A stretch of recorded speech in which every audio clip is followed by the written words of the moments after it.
kelas 3G nomor absen 18. Di sini saya akan membuat video yaitu terkait tentang dengan fenomena COVID-19 dan apa perubahannya di dalam pasar dari aspek perilaku konsumen dan juga dari aspek pelaku bisnis. Video ini guna untuk memenuhi tugas dari Bapak Mustafa selaku pembimbing dari mata kuliah e-commerce. Langsung saja, menurut apa yang saya lihat di kota saya sendiri di Trenggalek, dari aspek perilaku konsumen sendiri, adanya dengan situasi yang seperti ini, adanya COVID-19, seorang konsumen saat ini dibatasi untuk keluar dari rumah. Mungkin biasanya yang belanja di supermarket, di pasar, kali ini karena adanya juga peraturan dari pemerintah, jadi semua dibatasi. Pergerakan dari konsumen sendiri sangat sepi kalau dilihat dari pasar, mungkin dari pasar tradisional, mungkin dari supermarket sangat sepi, dan kemungkinan banyak yang menjadi yang ada peningkatannya itu yaitu di pasar online. Konsumen yang sering belanja di pasar biasa seperti supermarket dan pasar itu beralih ke online, jadi pembelian bisa dilakukan di rumah. Oleh karena itu banyak sekarang pelaku usaha yang omsetnya menurun karena adanya situasi yang seperti ini. Dari aspek perilaku konsumen tersebut, kita harus lebih mengedepankan, karena situasi yang seperti ini kemungkinan yang bisa kita lakukan hanya mungkin yaitu belanja di pasar online atau tidak keluar rumah jika memang kita tidak terlalu sangat membutuhkan untuk beli di luar rumah. Dari aspek pelaku bisnis,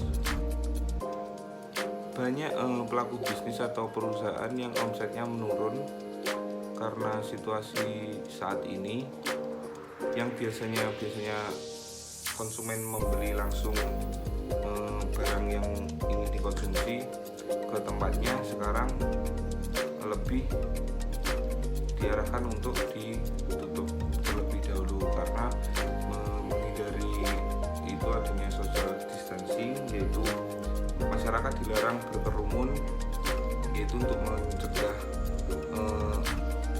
perkembangan dari virus corona. Jadi pelaku bisnis sendiri juga banyak yang bergerak yang mempunyai toko online atau ya semacam itu, memaksimalkan pendistribusian barangnya atau penjualan barangnya kepada konsumen melewati toko-toko online itu. Saja yang Anda bisa lakukan jika Anda adalah pelaku bisnis dengan situasi tersebut.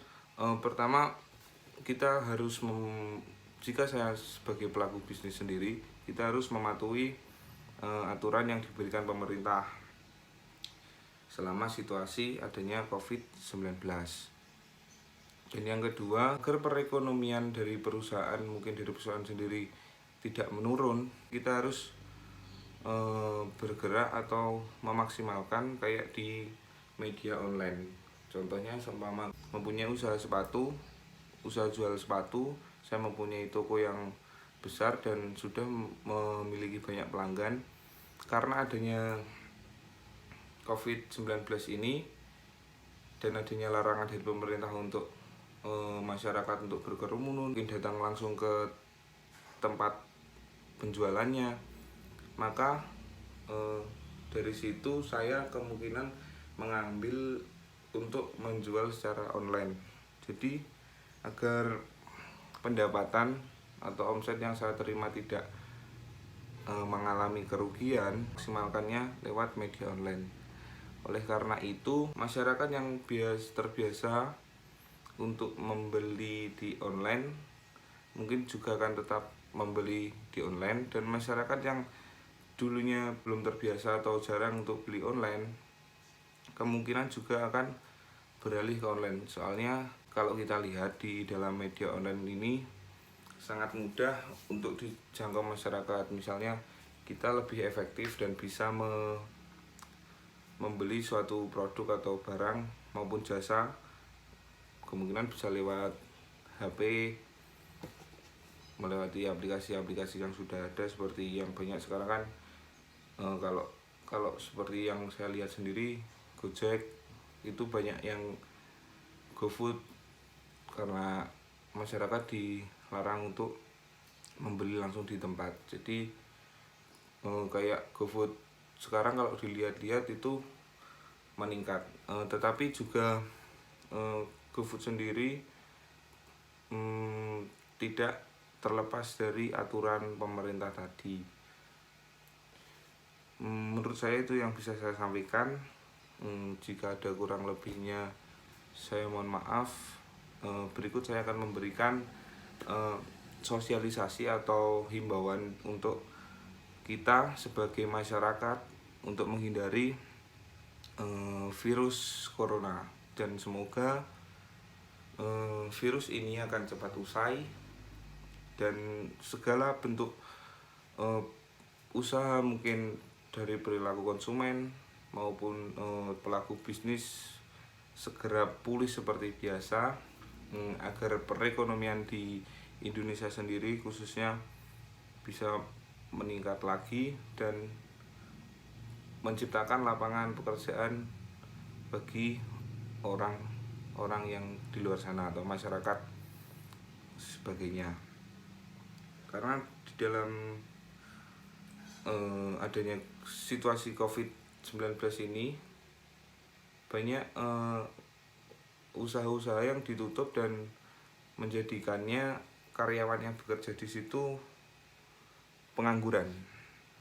Jadi kita tidak bisa mendapatkan penghasilan dan sementara setiap hari kita harus memenuhi kebutuhan masing-masing. Mungkin harapan saya itu saja, segera pulih dan segera masyarakat bisa bekerja seperti semula, sebagai mahasiswa juga bisa kuliah seperti semula, pekerja juga bisa bekerja seperti semula, dan juga tidak mengurangi atau menambah tingkat pengangguran yang ada di Indonesia. Berikut langsung saja saya akan memberikan sedikit tips untuk menghindari virus corona. Pertama, cuci tanganmu dengan air dan sabun minimal 20 detik. Kedua, makanlah makanan bergizi agar badanmu selalu sehat. 3. Pakailah masker saat batuk atau bersin. Istirahatlah jika kamu memang sakit. Hindari tempat ramai, bermain di rumah dulu. Ingatlah bahwa orang tuamu akan selalu menjagamu. Semoga sehat selalu ya.